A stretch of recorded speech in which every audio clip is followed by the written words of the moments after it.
Hey, this is Dave Gleason. I'm head coach at Athletic Revolution in Pembroke, Massachusetts.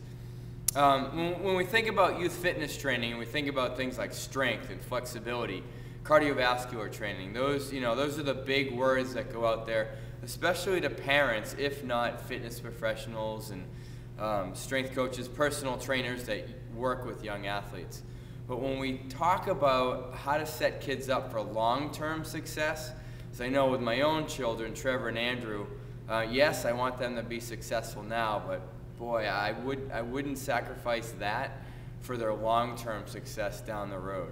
And when we talk about that, again, it's important to note that those biomotors, like working on flexibility and cardiovascular training and strength training, speed of reaction, those type of things, they're so closely linked to and associated with coordination training. And that's really why we base our training for 6 to 9-year-olds all around that, coordination training.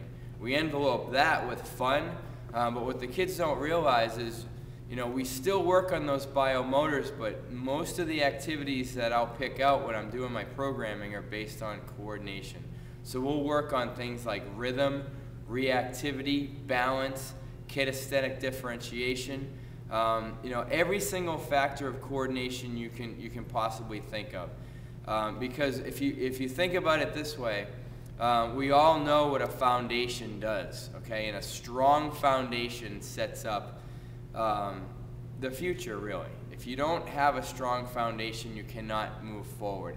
And I see far too often we're so quick, if you will, to push the envelope further and further and further and get these kids further and further and further along, that we miss out on so many fundamental, important aspects of training. So if you're a parent or if you're a person who works with younger children, make sure that your 6 to 9-year-old groups, you're really working on those foundational things that will help them in the future. Because guess what? Eventually they're going to be 10 to 13-year-olds. Now when they first come into your program, if they don't have a foundation, you're going to see it right away. If they have a strong foundation, then you can begin to work on that, because guess what? That is going to push you forward and help you push those kids forward when they move up to the next age group, which in here anyway is 14 plus. So some conceptual and global things to think about when you're either enrolling your children in some type of a youth fitness program, or if, again, you're a professional working with kids yourself. What brought this to my mind actually is I was kind of reviewing my level 3 study materials here as I get ready to take the exam for the IYCA. That's the International Youth Conditioning Association.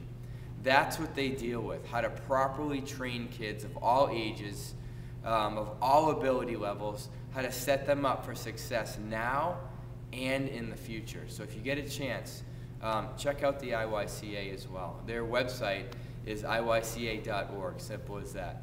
Hey, thanks so much for your time, and we'll be back soon with more videos.